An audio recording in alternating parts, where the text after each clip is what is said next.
د شپې په وخت هم کولاوي بارډر باندې زموږ همکار خلیل جبران دا وخت موجود دی د هغې د تفصیلات اخلو. جی خلیل جبران، پاکستان او افغانستان ترمنځ تګ راتګ او تجارتي هلو ځلو لپاره تورخم بارډر په ازمایشي توګه 40 ګنټو لپاره کولاو کړی شوی دی. څه تفصیلات دي په دې اړه؟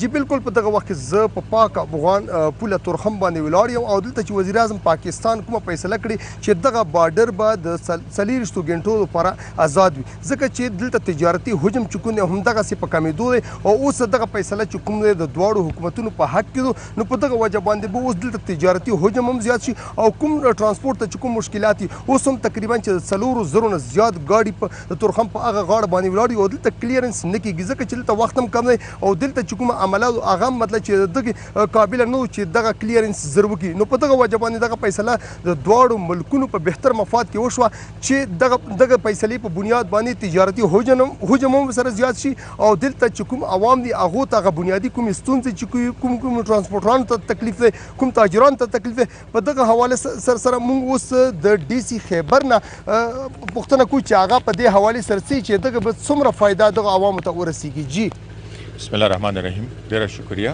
بالکل څنګه چې تاسو ووې چې وزیر اعظم پاکستان دا هدایات جاری کړي وو نن 3 میاشتې مخکې چې دا زمونږ تورخم بارډر چې دی دا به 24 ګنټې کوله وي، هر قسمه تجارت دپاره خلکو دپاره. هغې مطابق په دې باندې موږ ټولو محکمو سره کوارډینیشن او محنت وشو. الحمدلله نن موږ په دې نتیجې رسېدلي یو چې دلته د کسټم هم خپله عمله زیاته کړه، اف آی هم زیاته کړه، چې څونه انتظامات و لایټونه ولګېدل، جنریټر سکینرز راوړل شول. نو بله ورځ په دې کې د وزیر اعظم په هدایت باندې وزیر اعلی صاحب میټینګ وکړو. نو په هغه کې دوی دا هدایات وکړل چې په ازمایشي بیسس باندې به د نن نه دا شروع شي. نو نن زه هغې کتلو دپاره دلته موجود یم. الحمدلله ټول انتظامات مکمل دي، خلک هم ډېر خوشحال دي. څنګه چې تاسو خپل وویل د دې به په تجارت د همسایه ملک سره تعلقات په دې باندې ډېره غټه اثر وي او زموږ دا کوشش دی چې دا د وزیر اعظم چې کوم خواهش دی دا په ښې طریقې سره پوره شي. ډېره زبردست خبرې ډي سي نه تاسو واورئ، یقینا چې فایدې ډېرې زیات دي. دلته موږ سره شفیق شیر چې کوم نوی منتخب ایم پی ای هغه هم دلچسپي ډېره زیاته ځکه چې دا د حلقه نو په دغه وجه باندې دی په دغه بارډر باندې موجود دی. جی السلام علیکم خلیل بھائی، تاسو ډېره شکریه ده کوم چې تاسو موږ له ټایم راکړو. فرسټ اف آل زه د ټولو عوامو لپاره بیا پی کې 105 دپاره ټول پاکستانیانو قوم دپاره زه دا مبارکي ورکوم چې ډېر زبردست یو خیر شګون زمونږ پی ایم صاحب عمران خان صاحب اپریشیټ کوم چې دغه ډېره ښه فیصله وکړه. اصل کې جی که تاسو وګورئ نو موږ 2018 نه 2019 پورې تقریبا موږ سالانه ریوینیو چې کومه د 7 ارب روپیه وه. نو انشاءالله د وجې نه به انشاءالله چې کوم دی 24 اورز کې به انشاءالله دا به موږ ایکسټینډ کېږي تقریبا 15 اور 16 ارب پورې. نو انشاءالله تعالی ډېر ښه شګون دی، خلک هم ډېر خوشحاله وي.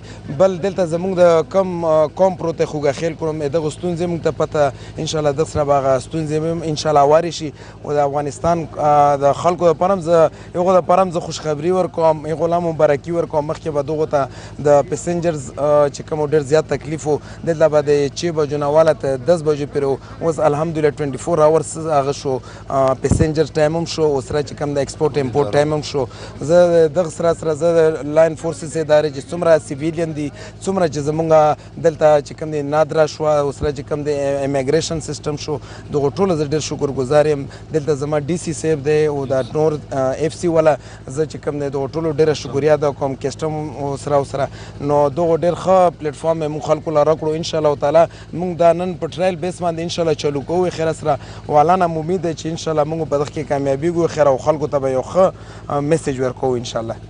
بالکل تاسو د ایم پی ای شفیق شیر او د ډي سي خیبر خبرې واورئ. یقینا چې دوی دا چمتو دي چې دغه فیصله چې کومه وشوه دا به ښه نتایج په دغه علاقه باندې راوړي او دغې علاقې هغه کومې بنیادي ستونزې چې دا به په ترجیحي بنیادونو ورسره حل کیږي.